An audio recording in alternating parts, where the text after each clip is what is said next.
Grazie a tutti di essere qui at the Prism Core Center. Ladies and gentlemen, welcome you all to be here this evening at the Prism Core Center. Thank you. Here we are to have an extraordinary meeting, a conversation with the three people very, very special in a way. So let me introduce Jillian Fleer. Thank you to be here, Miss Fleer. So nice to be here. Thank you. Thank you. Dr. Eric Pearl. Thank you. And Stefano Simontacchi. As you prefer, I think Stefano here or there. Non abbiamo deciso prima i posti. I'll sit in the middle. We don't know Please. where we're going. Here, have a microphone. Doesn't matter. No. So let me introduce our extraordinary host this evening. So starting to Jillian Fleer. She's has the direction of the Reconnective Life community. Jillian was, if I am correct, a personal consultant and advisor, and she combined her entrepreneurial skills and her experience with healing practices. And above all, she's the co-author of the new book with Eric Pearl, The Direct Path to Healing, which is very recently translated into Italian as Il sentiero diretto della guarigione, and I love the beautiful subtitle, Energia, Luce, Informazione. Energy, light, and information is right. And the title of our conversation this night is Emotion, Vibrations, and Resonance. And above all, Jillian is committed to ensure the integrity of reconnection vision or mission, better. That is to advance, I quote, humanity into the next level of personal awareness. Just before we talked a lot about awareness and self-awareness, healing and evolution. And welcome to Miss Jillian. Thank you so much. It's beautiful to be here. Thank you, Jillian, to be here with us. And at my left, Dr. Eric Pearl. That would be me. Yes, exactly. I suppose yes. Eric is an extraordinary person, and he's the author of a bestseller called The Reconnection. The year 1998, I guess. I think it was published in 2000 or 2001. Yes. But what's the difference? Yes. And it was a sort of Bible to the reconnection practice of healing. Is correct?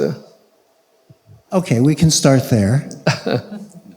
And yes, you could say that. That was the introduction, the explanation, the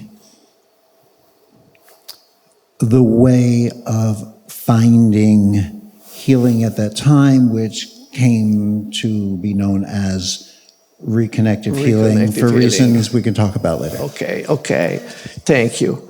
Eric started the history of life of Eric. You may read it inside the book, The Reconnection. It's very interesting because you start before your birth in a way. And he embarked on a journey of research and discovery, trying to understand the universal intelligence behind what was happening. And that's the point of reconnection, to connect again to the primordial energy. And finally, let me introduce Stefano Simontacchi, as known as the Prism. Thank you, Stefano, to be here with us. Stefano Simontacchi, PhD, underscore this, is specialized in tax law, taxation, transfer pricing, and he is actually president of Fondazione Ospedale dei Bambini Buzzi di Milano, but he is also a board member in various very relevant institution and in private institution here in Italy, and he's also managing partner of Bonelli Rede, one of the most important legal studies in Italy. But above all, I would like to quote Stefano, the line you put in your LinkedIn, and you said, life enthusiast, explorer with curiosity, gratitude, trust, and love. And I am personally grateful to Stefano to have shared his life vision to me and to us all.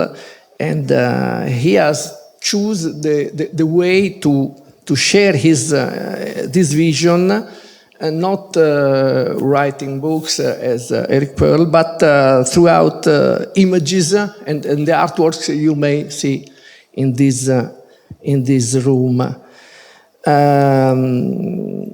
Just some words to introduce this meeting. We were talking about before about a sort of turning point in our life and in cultural history in this strange, in this bizarre beginning of the 21st century. No, we all feel after the COVID crisis that something is changing. And also in art history, from a 20th century full of division, opposition, ideological struggle, perhaps we are entering a new era. We are here, I think, we are pushed from the same goal, which is another level of vision, another level of spirituality in our lives. So I would like to start from this point, starting with Stefano, and asking him how did you meet Eric? I met Eric and Gilly about 10 years ago, 10, 11 years ago, more or less. I went to a course Eric and Gilly were holding here in Italy. There were nearly 1,000 people. Most of them were doctors, because Eric is by the way, a doctor, a chiropractic in the US. And by chance or not by chance, I was starting speaking with Gilly, I remember, because I think her parents were lawyers in London, as far as I remember. And she was giving some insight to me at the very beginning of the seminar. And at the end of the seminar, I had the fortune, the luckiness, whatever, to speak with Eric in private. And that's was where we start.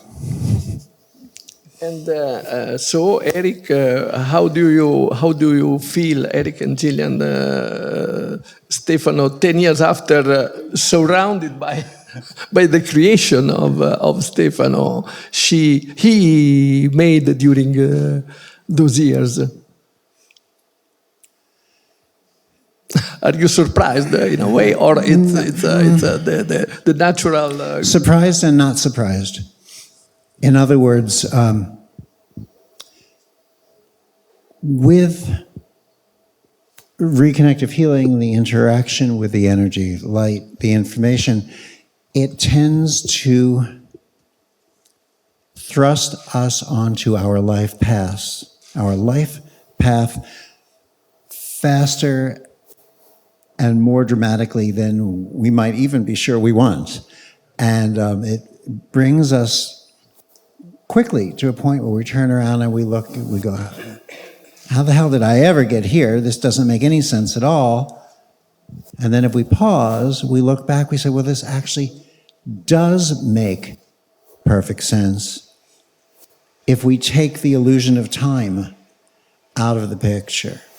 Because our illusion of time, and remember, an illusion doesn't mean something that isn't real. An illusion is very real. If we're all walking through the desert and we see a pool of water and we get up to it and we find it was a mirage, it wasn't there, it was real. It's just that an illusion isn't what it appears to be. So with our concept of what we feel that time is, we would think this would take at least, 2.5 lifetimes. And instead, it's a moment. It's not into the future. It's always now. It's not over there. It's always here. So the beauty of the surprise is this gorgeous way that Stefano's art escorts us into revealing and recognizing our being. And the non-surprise is, how could it be anything else? I just want to add one recollection. I remember very distinctly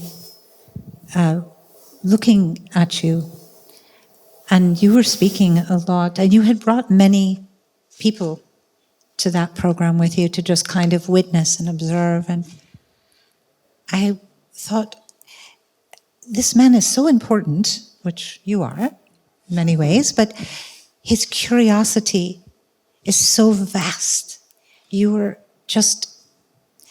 that curiosity. I don't remember which of the pieces, but as we were walking through, it was like that tone.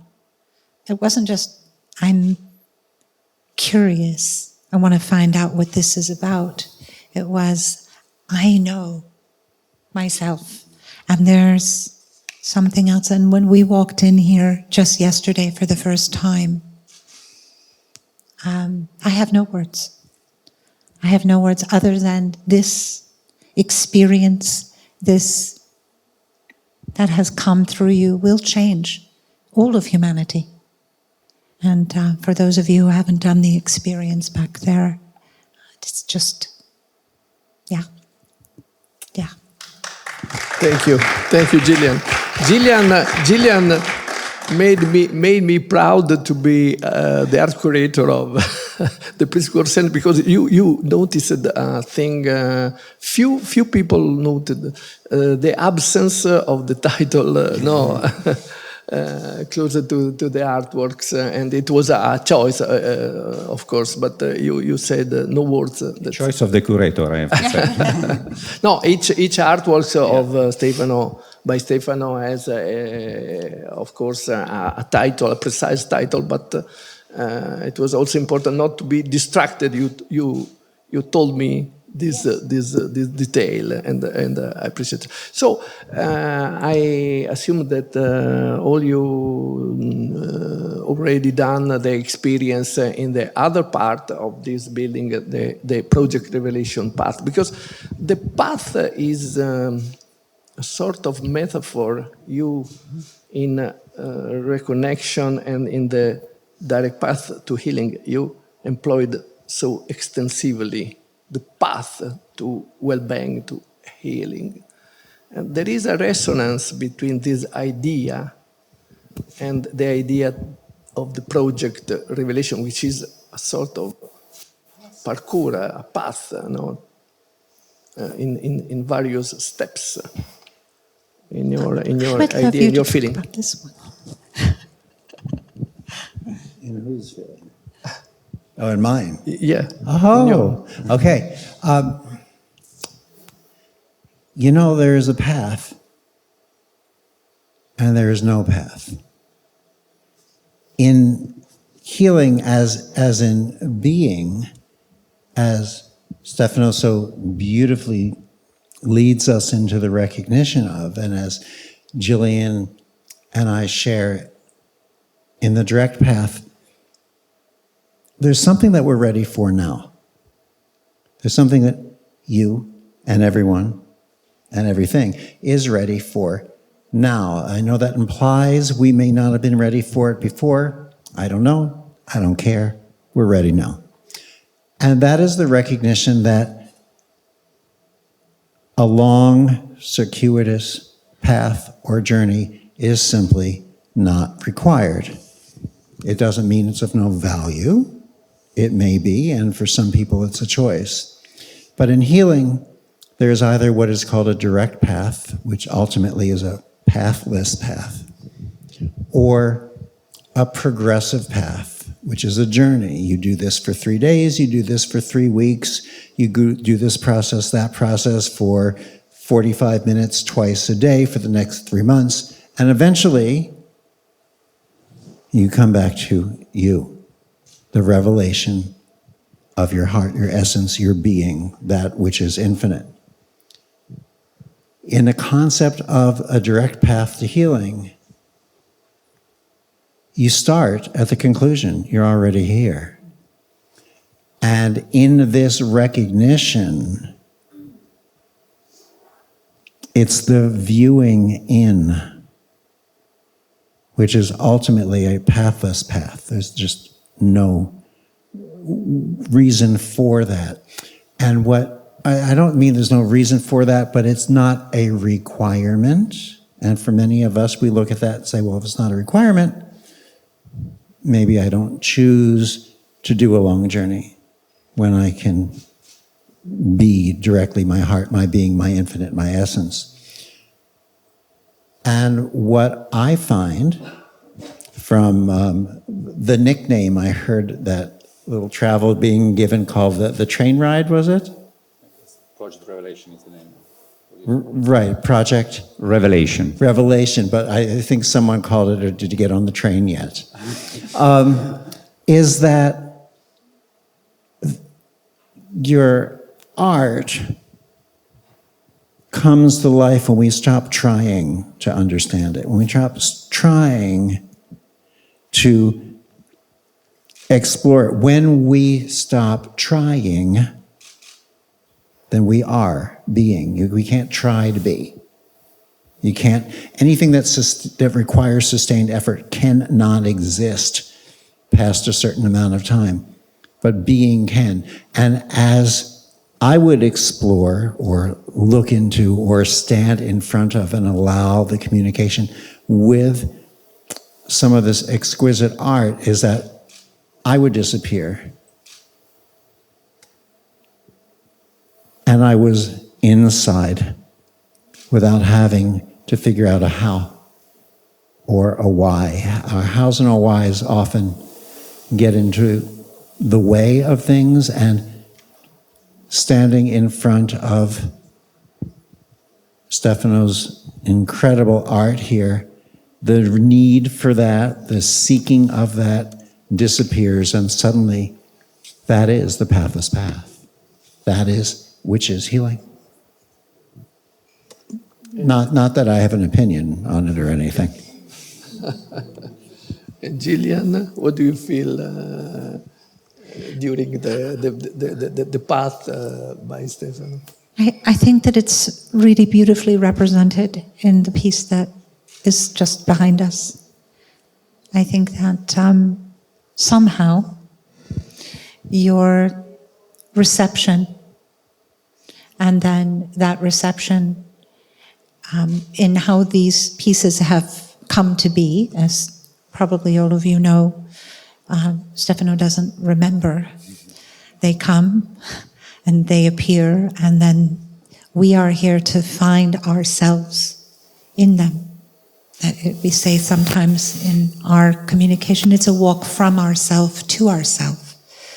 And this particular piece was very stunning to me because it represented the truth or the reality, which is non-duality. We are one. We are one consciousness expressed an illustration in this body-mind.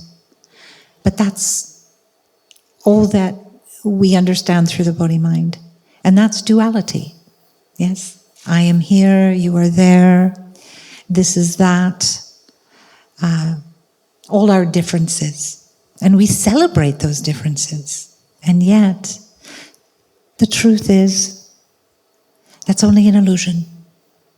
that we are the one that we see. And if we can find that truth, love, and beauty, which I think is deeply represented however you experience each of these pieces, because one of the most astounding things that I found moving through here was that it was my experience. It was what I understood in my knowing that was relevant, transformative, and important. Not a symbol or a shape,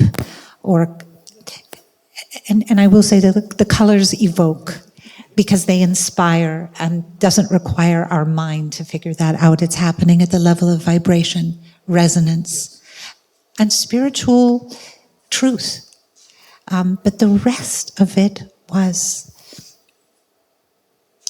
our own coming to know the resonance, the vibration of I am that. I am you, you are me. What happens to humanity when this is our starting place, when this is where everything else we create comes from? Our decisions, our relationships, it is what's happening, I think, to us now. So thank you for being the vessel for that to move in and through us as vibration, as resonance, not knowledge, not philosophy. I'm picking on you. Yes, I But I they're understand. both important, but this isn't coming through knowledge. It's coming through that we already are. The resonance, the vibration, the movement, and the stillness. Luckily, there is also a tradition of Eastern Western philosophy behind duality and Yes. non-duality. Absolutely. And the question comes to you, Stefano. What is healing for you? Now, reconnective healing is a great vision exposed by Mr. Dr. Yeah, I Paul. think that healing, we discussed that a bit also yesterday. Healing is the idea behind Project Revelation is basically to, as Eric and Gilly said, start from you and arriving to you. So unveiling yourself to yourself is your journey to yourself, basically. So certainly healing is arriving to yourself. So it's declaring that I am that, and express also your divinity in a way. So accepting you are part of the divine, and everyone is part of the divine. I remember Eric saying something many years ago. Maybe he doesn't remember, but I remember very well. Everyone is special, no one is special. That I always said, repeated many times. And so the essence is also finding, if you want a balance, an equilibrium, finding yourself, your purpose, why you are here in this life, making this experience, choosing which experience you want to live. Because once you return also in charge of yourself, because it means have responsibility of your life, not finding excuses, other person's fault, the world, the fate, whatever, luckiness, unluckiness. No, you are in charge of your destiny. So this is all about healing, I think. So coming back in charge of your life, really living your life in a purposeful way, which to me means living it with trust, gratitude, and love. If I may just insert one thing. These pieces of art are a portal, a doorway that you fall into, to the degree that you stop trying and instead allow yourself. This is what healing is.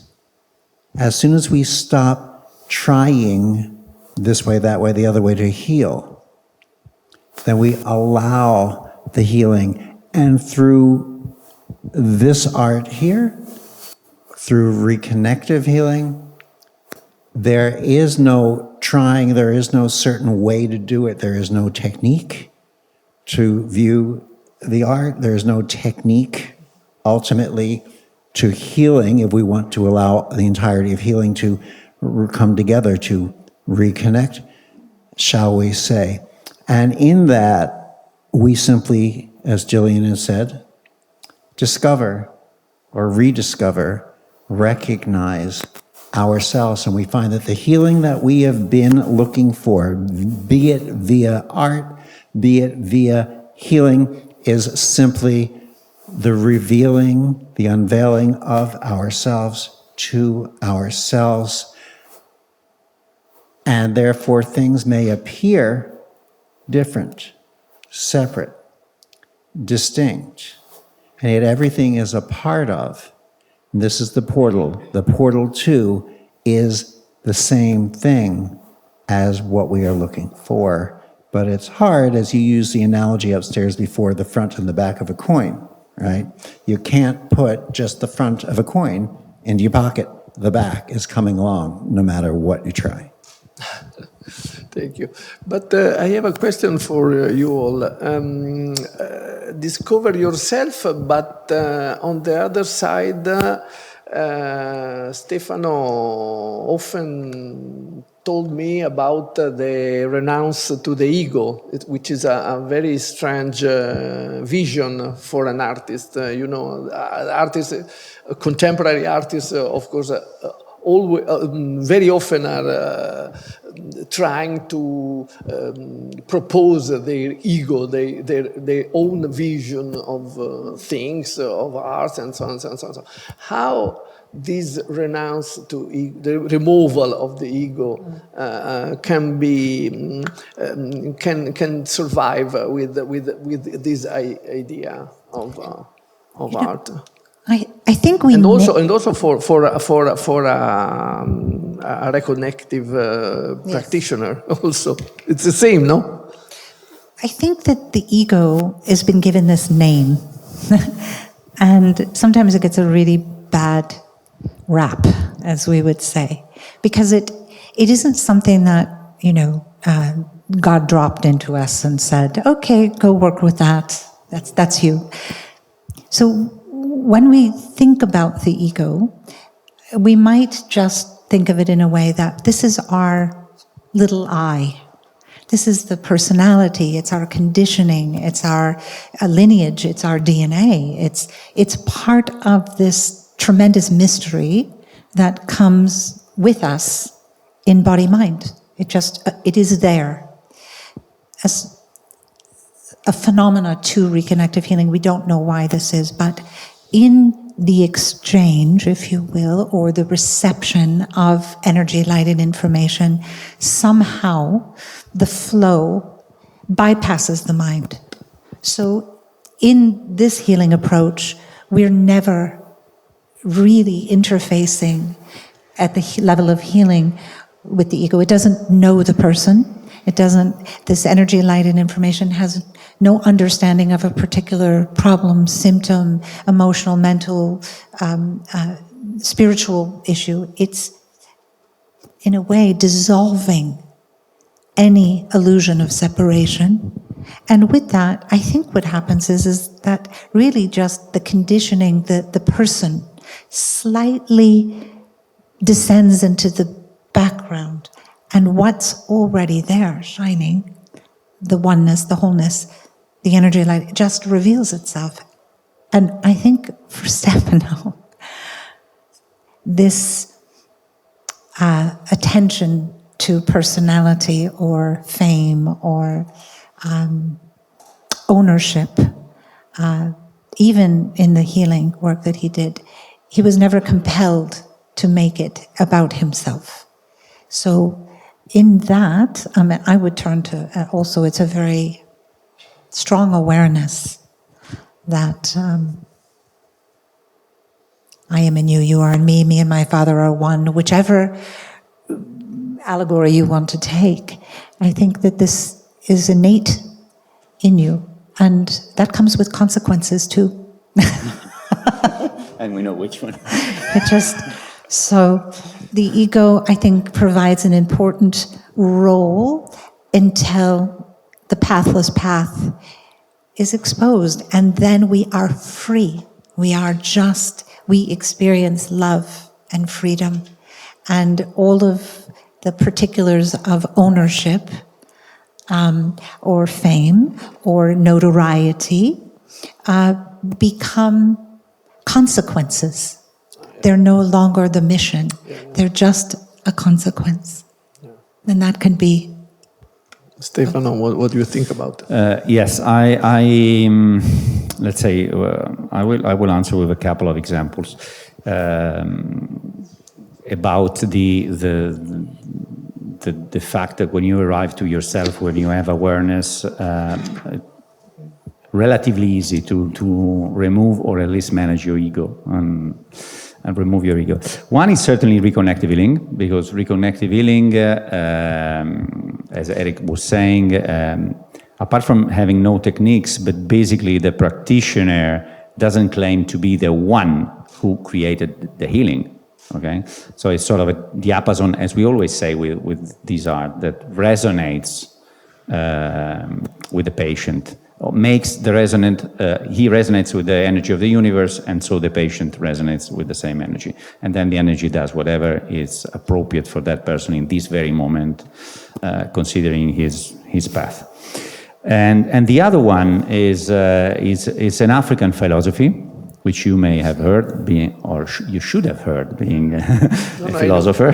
I know. That I frequently quote, which is Ubuntu. And it's very nice, and I use it normally in business talks. There was an anthropologist who went in an African village, a poor African village, and he was studying that village. And at a certain point, he felt nice to do something for the kids of the village.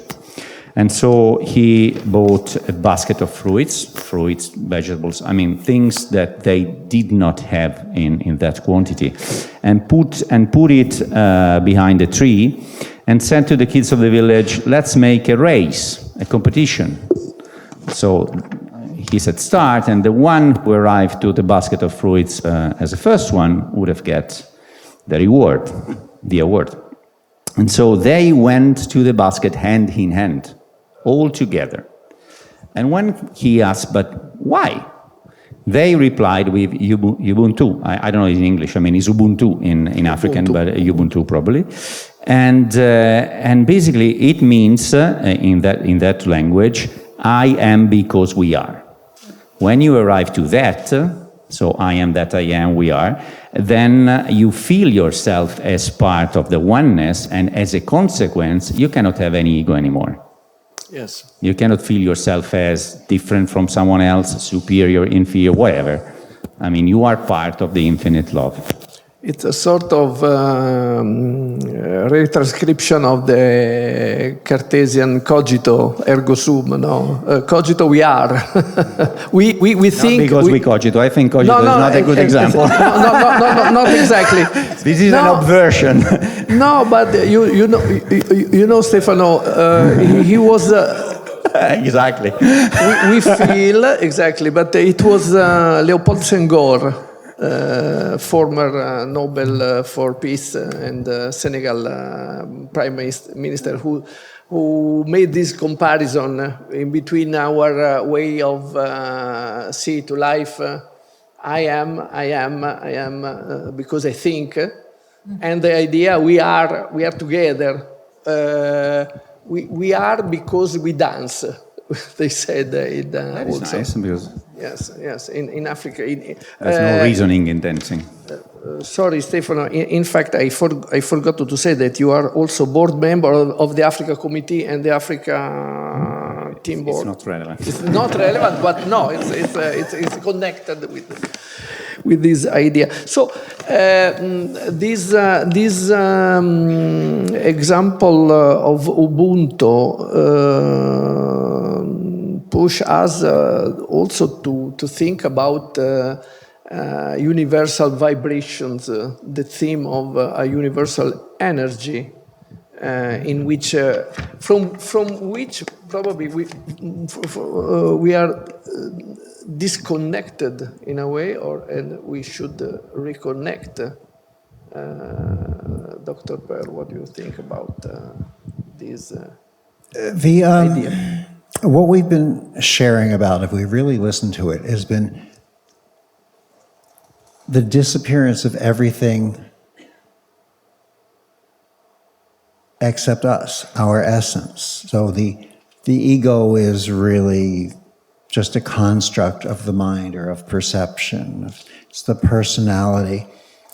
As we stand in front of this art, or as we experience healing, everything dissolves.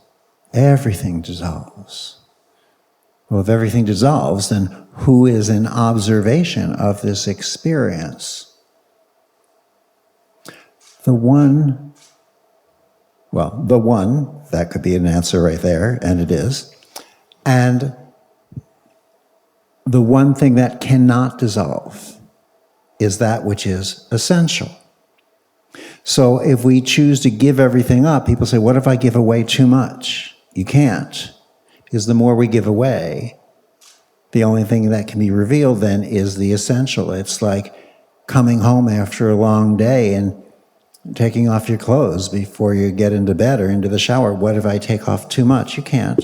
The only one thing you can't take off is you, okay? So everything that we give away reveals us to ourselves. And who are we? We are that resonance, that vibration of the universe. So ultimately, in healing, and when I use the word healing, I'm not using the words reconnective healing all the time. Really, the truth of healing is there is no name. I only allowed for a name for it because everyone was calling it by multiple names instead of recognizing that there is no name.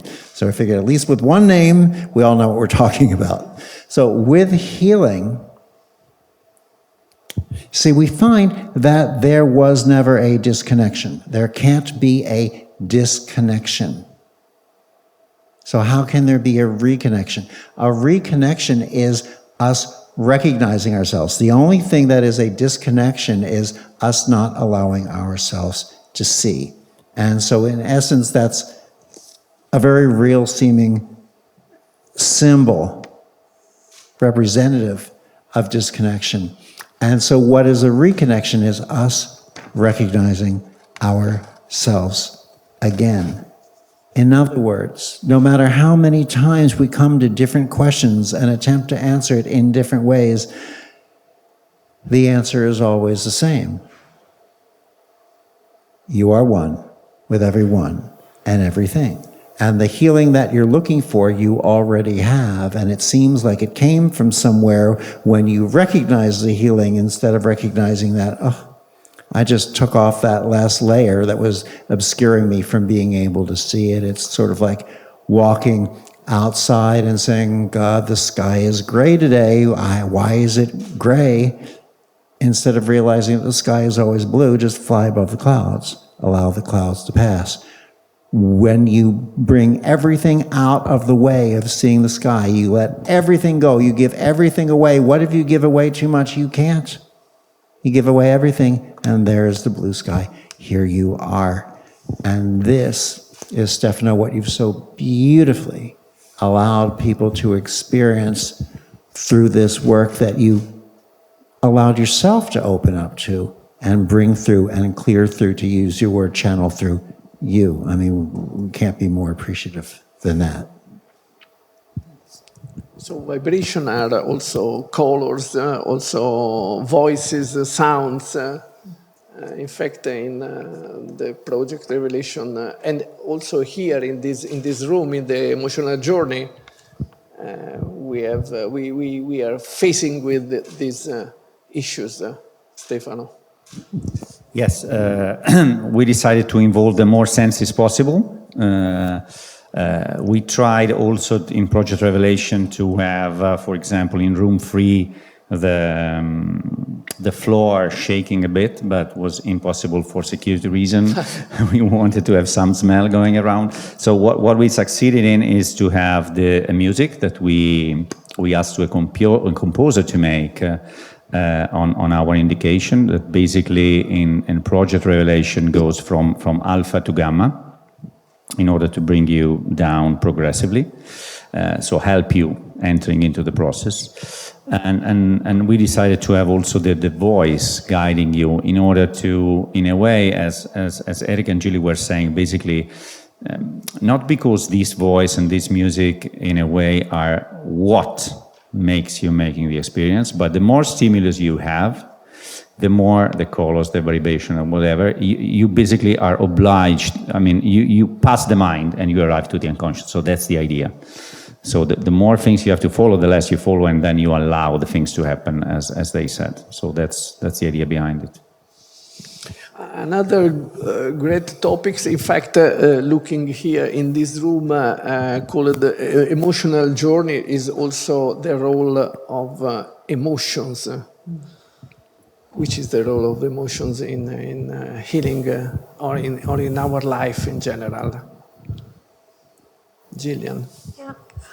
I think we have two faculties of perceiving, which is what we see, and conceiving. And when perceiving and conceiving are experienced by the body-mind, the emotional journey, if you will, is available. And it's always available. But I think we have to know the difference between the narrative of the mind, because thoughts are always happening. You're not choosing your thoughts.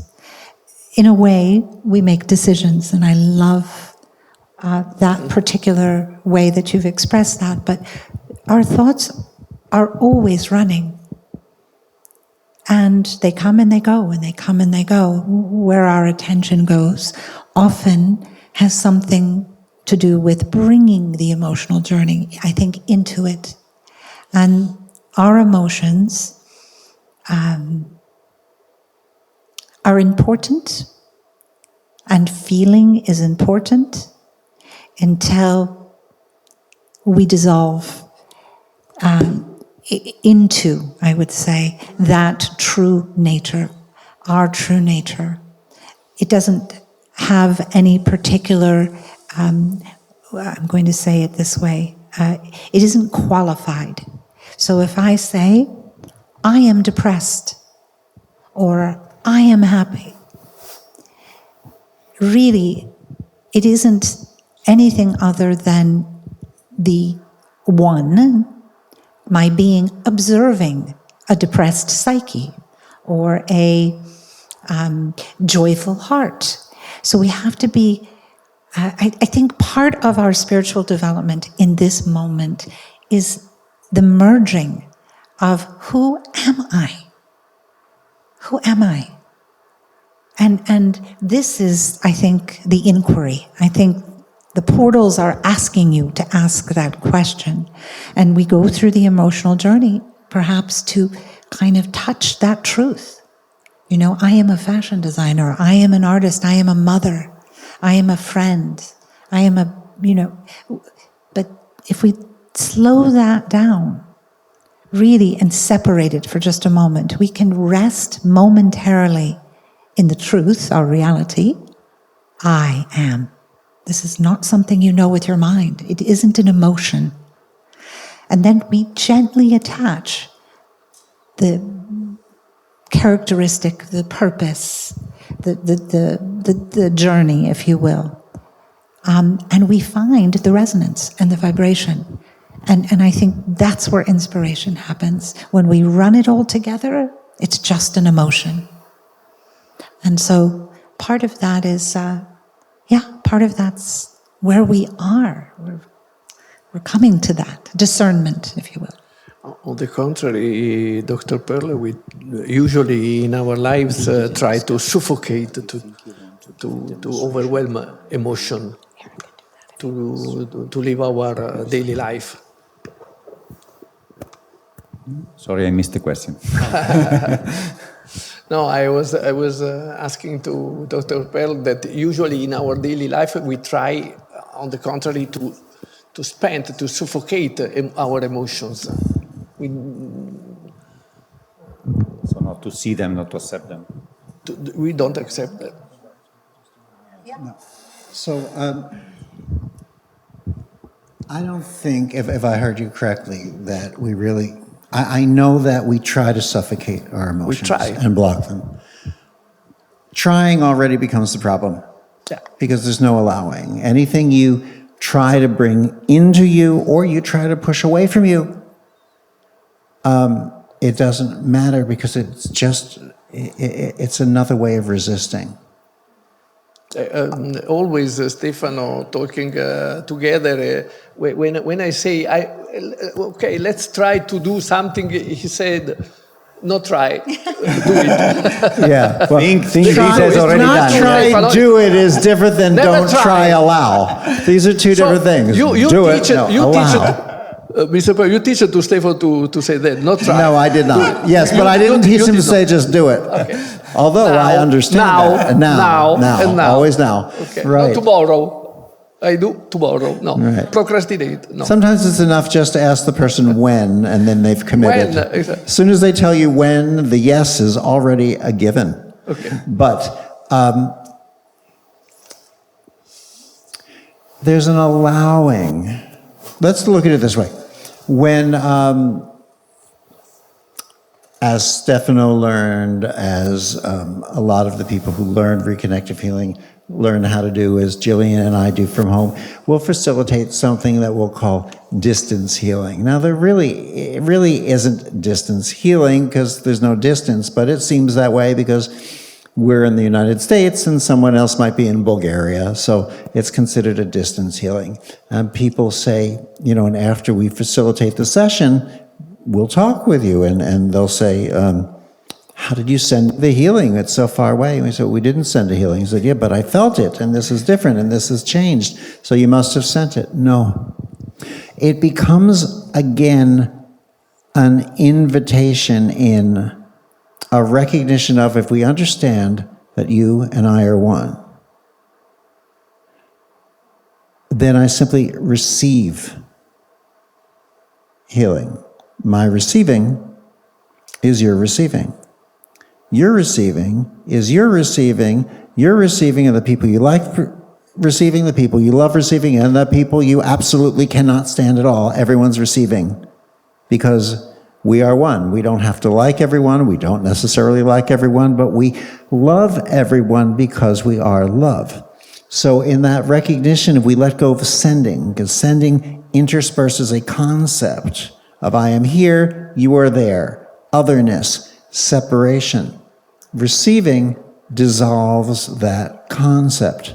So I can't send anything to myself unless I go to the post office. I can't.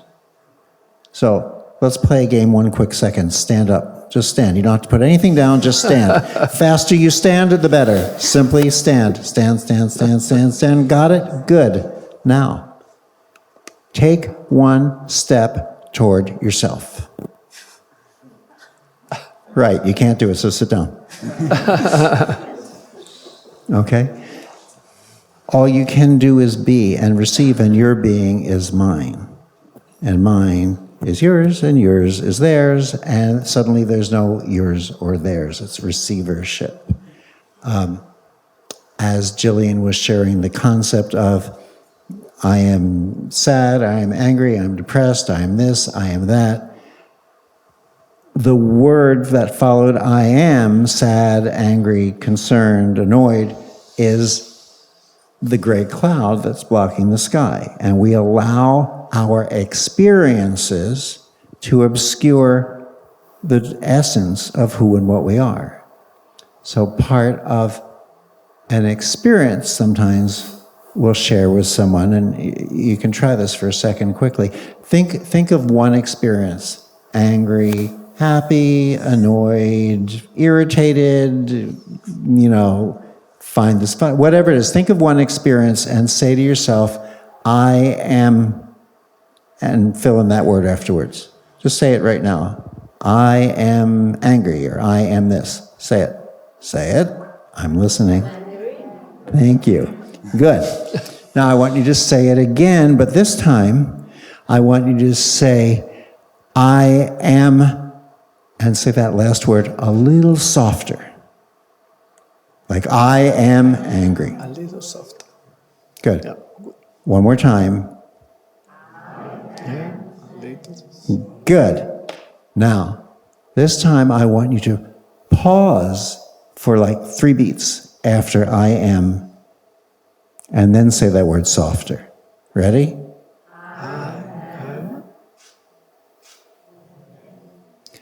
How many of you feel that emotion less each time you say it that way with me, softer and with a distance? Raise your hand.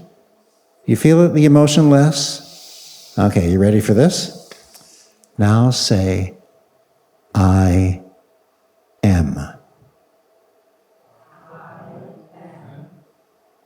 One more time. Now how do you feel? It's more of a peaceful, quiet beingness, because that's who you are. In itself, that is healing. That self-recognition, that self-revealing is healing. I know that wasn't what you had in mind in your suggestion, and we could try that later, but that's what I had in mind. How many of you feel that you're curious enough or willing enough to, next time you're stuck in traffic or in a long line at the supermarket that doesn't need to be so long, that you're willing to just try this once to yourself, to say it? How many of you are willing to just give it a try once? Raise your hands. Show me. Don't do this. This is checking your nails. This is raising your hand. Thank you. Okay, that was our game for now. The power of voice. Stefano, the power of voice also in the project revelation is so important, so relevant. Yes, it's AM is the final the final point you are saying AM exactly. with a loud voice. Yeah. AM, exactly. Now, I'm fascinated by the fact that you all share more or less a very, very particular vision, which pushed me to talk about ancient forms of philosophy, of Eastern philosophy.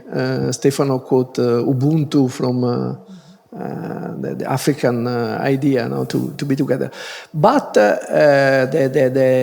the relevant news comes also from the actual neurosciences, and because the relevance of emotion is also something we may misurare, come si dice? Measure. What do you think?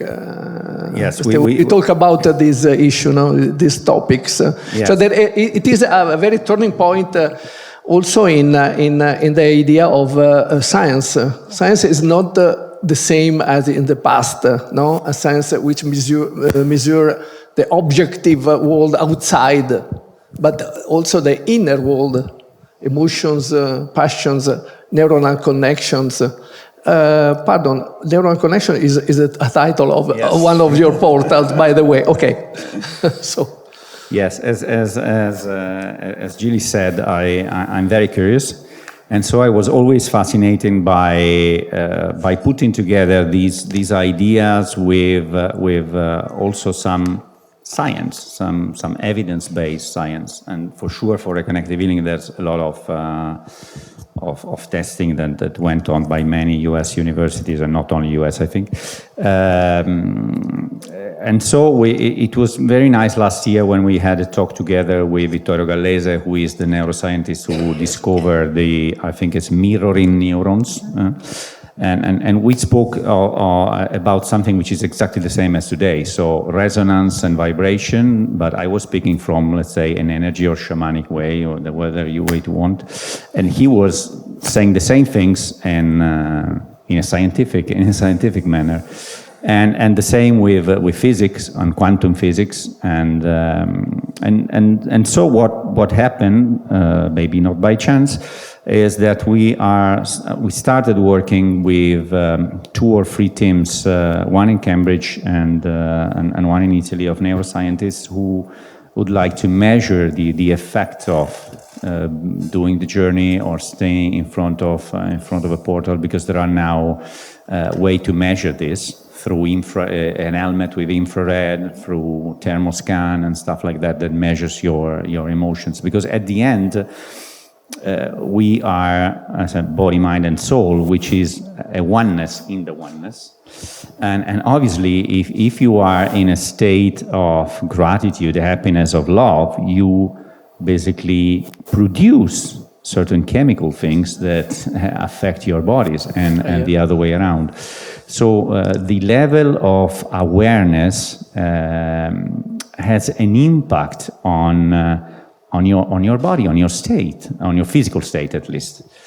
And I was referring sometimes to these recent studies. I don't know if you heard about it. I can't remember which US hospital made it, but basically they took women working in a hotel, and saw that these women were fat, with high pressure, with bad values, and so on. And they saw that these women were doing a type of work that was equivalent to go 2 or 3 hours in the gym per day. So basically they asked to these women, but do you do physical exercise? And the answer was no, not at all. Okay. Then they divided the group in 2. To one group, they explained that what they were doing every day was equivalent to 2 or 3 hours of gym. And they was reminding this concept to them, with writing, by saying redoing a bed is burning 100 calories or whatever. The other group, nothing.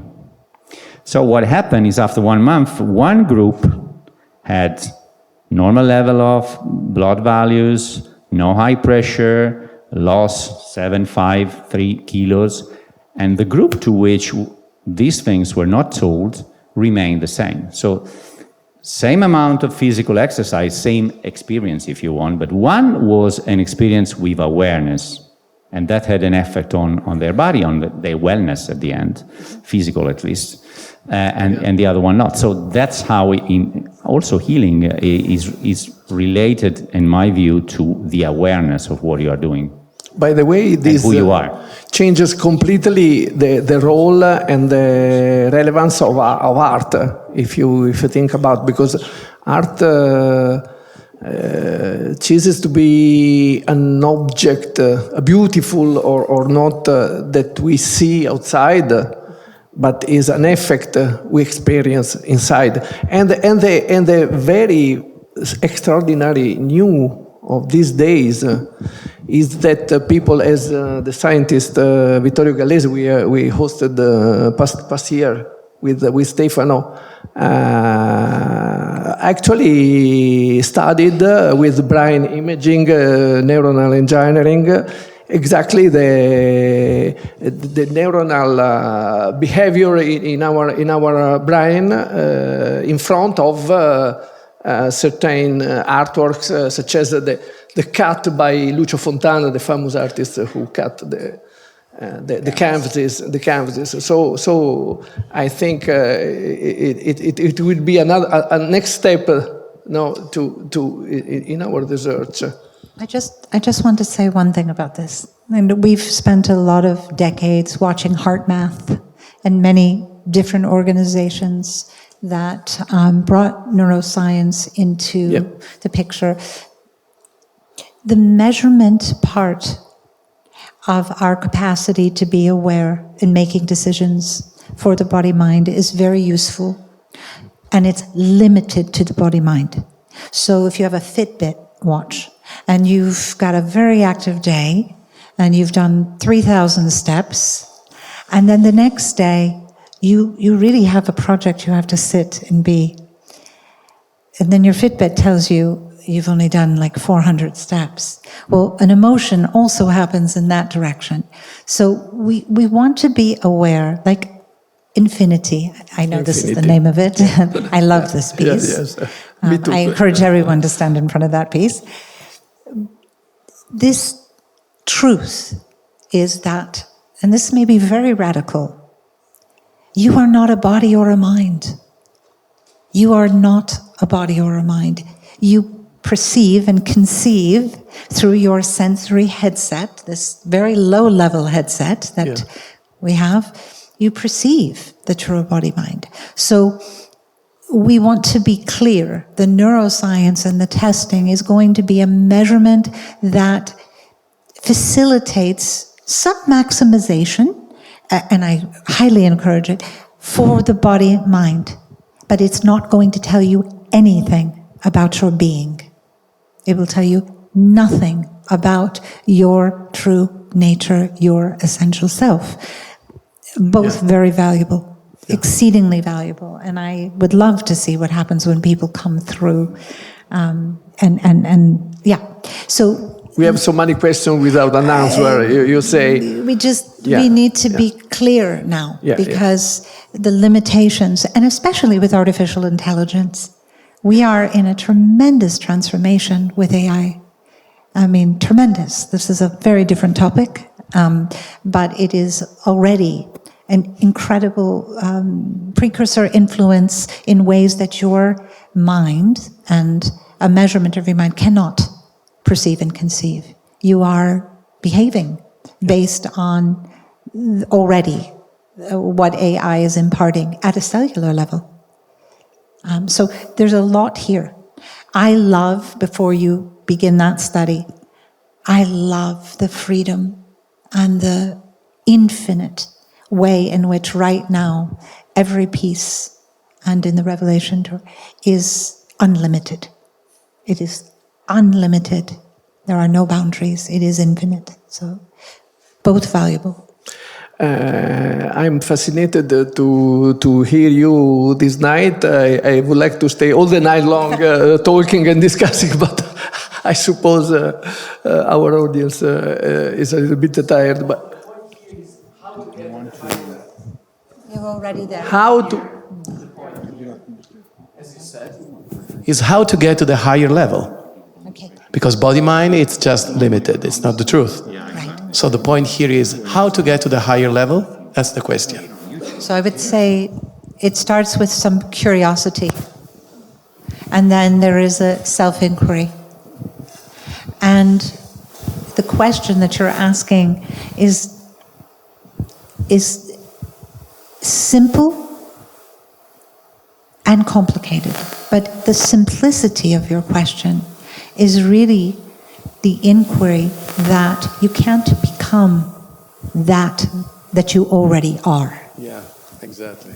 You can't become something that you already are. And this duality in the way that we live in the world, as an object, as a subject of the world, is what slowly relaxes in reconnective healing. There's a dissolving, and you glimpse. So the glimpse would be how you begin to be aware and the recognition of. And the more glimpsing, the more awareness. And the fewer chaotic things take you away from the truth of those glimpses. So it's closer than close. It's so close we just overlook it. But we go on long lifetimes, multiple lifetimes. Yeah. So It's very clear, very clear. yeah. Simple and complicated at the same time. Exactly. Well, it's so close that we look further and further away. Okay, and that's really what it is. And even in the revealing of the truth, the simplicity, the essence, we tend to obscure by creating concepts of otherness. For example, when way back in the beginning, when I was doing a lot of weekend presentations and I would set up a Friday night first, I would do a demonstration of the healing. Now, here was my thinking. I would bring someone in. I say, is there someone who can't raise an arm up? passed here or closed their hand because of arthritis or something. And I'd bring them up and do a demonstration because I wanted you to see how real this is. Well, that wasn't very clever of me. It didn't have a lot of forethought because then everyone started saying, well, gee, the amazing Dr. Pearl can do it, so maybe I can get closer, but, and we start positioning ourselves, making it relative, and then no one allowed themselves to be 100% of who they were. So then I thought I'd get clever, and I'd bring someone up from the audience with a problem, and I'd bring one of our practitioners in to facilitate the healing so they could see that other people could learn it. But then they thought that I picked a special one, which of course wasn't the case, but it was the imagination.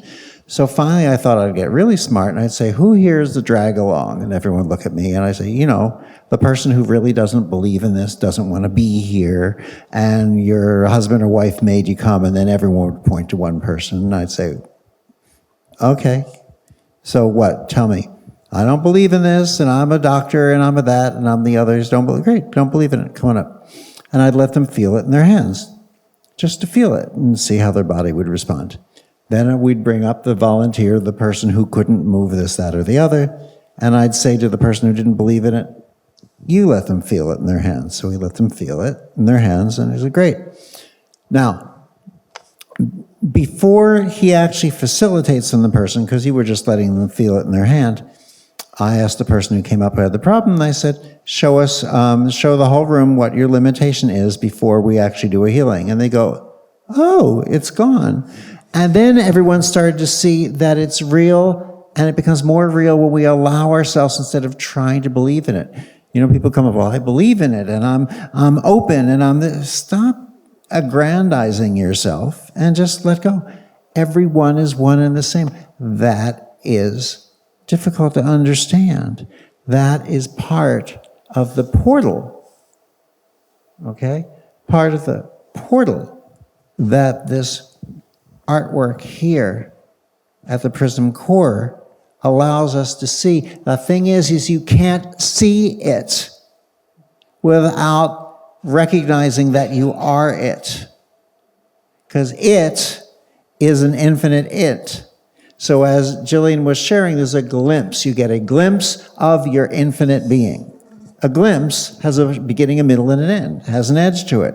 But infinite does not. So each time you allow yourself a glimpse, be it through reconnective healing experiences, be it through the artwork here, okay, at the Prism core, each time you have one glimpse of the infinite being that you are, it sets off a series of ongoing glimpses. And then the next time you take another dip into the glimpse, it sets off a series of ongoing glimpses. And you start to recognize your healings in ways other than you're looking for. You may be looking for this movement of your body to come about, or this feeling to change. And while you're there thinking about it, you find yourself the next day standing in a line at the supermarket, and the person in the front of the line has a coupon to save, 10 cents or whatever, and can't find her coupon, and the line is getting longer and longer and longer, but she won't take 10 cents from everyone around her, including the cashier. And that would have really annoyed you yesterday, and now for some reason you're laughing and you're wondering, why am I finding this funny? So our healings show up with the emotion and that freedom, and suddenly we find that the physical change has come about differently. Also, so we stand here and look up because we decide that God, love, or infinite beauty has to be up for some reason, as if there's a direction. Now we point our fingers, we say, I want this healing, and it should come about this way and that way, and we are so focused on that we obscure our ability to recognize the healing in how it's coming along, in how it's really presented itself to us, which really means presented ourself to ourself. Healing is not what you think it is. Does that mean the changes won't be the same? Does that mean that you won't regain the use of an arm or a leg or your vision or your hearing? Absolutely not. Of course you may. It's just that becomes such a limited and limiting perspective when we look in one direction. We've decided what healing is and what it isn't. And I'm going to tell you right now, there are two things that I definitely don't know. After all these decades that we've been teaching hundreds of thousands of people how to facilitate healings, there are two things I don't know. I don't know exactly what it is, and I definitely don't know what it isn't, because it just doesn't have those descriptions, those borders, those boundaries. It is in order to avoid the queue that here in the Prism Course Center you should book in advance. Okay, I suppose there is another question. Good evening. I would like to ask all of you if you want to share a personal opinion about the topic AI and soul. In other words, do you think AI may have or may end up having a soul? AI and soul.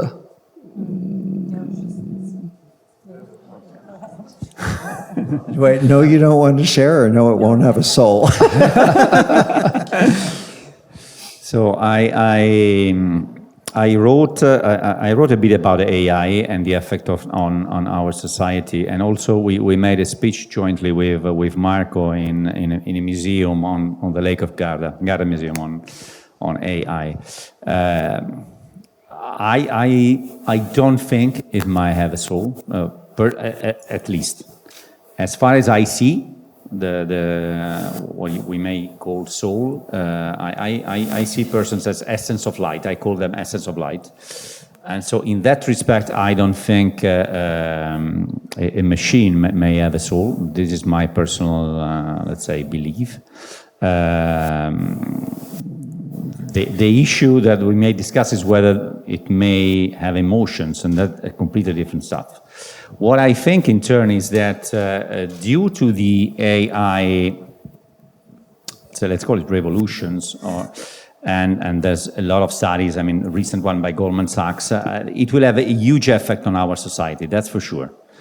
So what I think it will, is pushing us to do is to have a shift on the awareness on who we are. For example, there's a lot of discussion on what is called, I think, I don't know in English exactly, algorithic, I think is in, which is a mean of algorithm and ethics. So which ethic do we need to give to those machines? That's certainly an issue.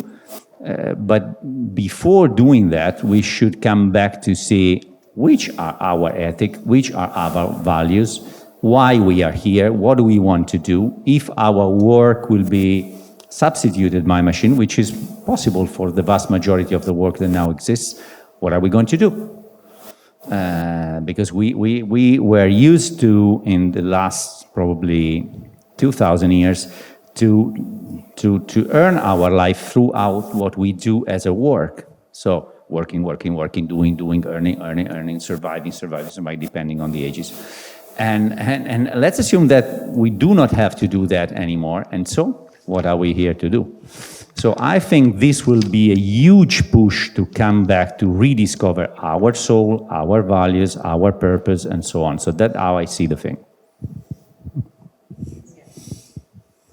Jillian? I would agree with Stefano. I think that AI is really more to contemplate how do I feel about the fact that I no longer design my experience. That experience is curated well in advance of my capacity to be able to know that it's been curated. But that is not the soul. The soul is luminous and transparent. And I don't think AI will ever be luminous or transparent, but to Stefano's point, it certainly has the capacity to design wants, needs, desires well in advance of our capacity to know what they are at the level of emotion. So we will become a curated humanity. And that's another discussion from 2,000 years ago. I don't know that works, but we may have to move through that epoch for a while. Yeah. No, No, in fact, one of the most scholar in this field, which is Luciano Floridi, I recently have a talk with Floridi, and he said to me, AI is an illusion, exactly in the sense you said before. No, it's an illusion, something which is not real. We think there is a ghost in the machine, an ego in the machine, but there's absolutely nothing, just algorithms and a big amount of data.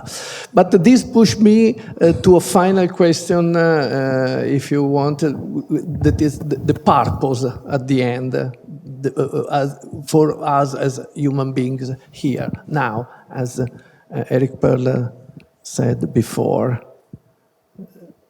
the purpose. The purpose, the meaning, the purpose. There's a chaos in Rome. That was a story it's a that joke. you missed. So you're asking the meaning of life, like Life magazine or Life cereal? No, this time the meaning of life is a very sad question in a way, because we are surrounded with war, violence, destruction, and so on and so on. So we talk all the night about, all the evening about spirituality, soul, and so many things. But the truth, the reality, the actuality is so sad for us. So the question is the purpose of life, being, of yes, life. of We're being, back to life. of Okay. being. No, Okay. that's correct.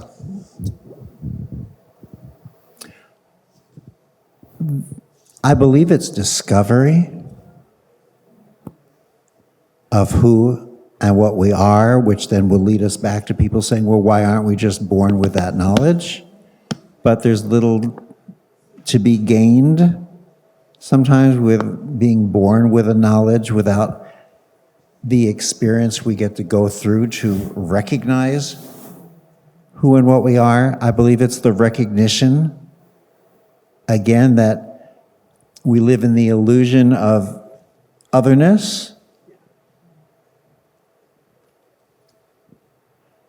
But you see what others don't find difficult about that question, and I do, is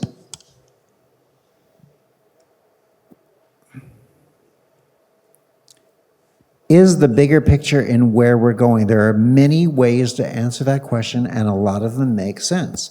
Whether we want to say it's about discovering love, or oneness, or unity, but why aren't we given that information anyway? Maybe it's the recognition that we are all one with God, with ourselves.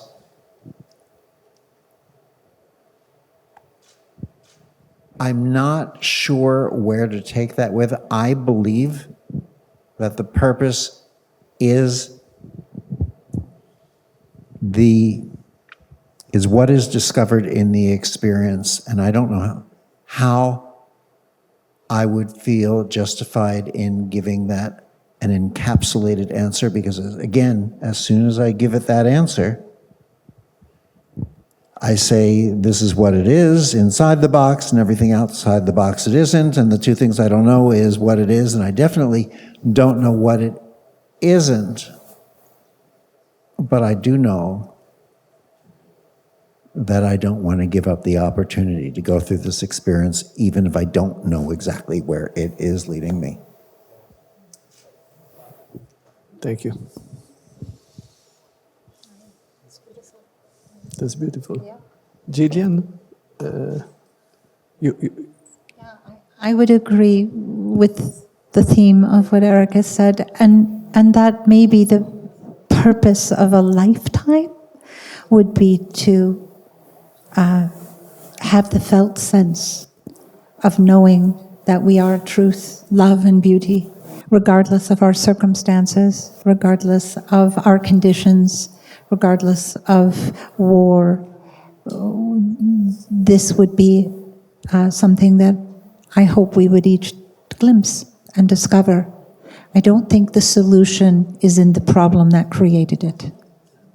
I don't believe that it will ever be found in the problem that created it. Stefano? Yeah, I think what I always say is that I think the purpose of life is we come in this dimension, in this world to make an experience. As Eric said, and Gilly as well, with let's say no limits to what does it mean, but certainly is to make an experience and to arrive to an awareness that share this experience with the oneness. So that is why we come here. Ram Dass said something very interesting that I always love. He said, wherever you do not see the beloved, that is where your work is. And again, it's not the beloved is a religious characterization, but wherever you don't see light, love, that is where your work is. Maybe. Thank you. Thank you. Thank you all. And thank you, our audience. Grazie.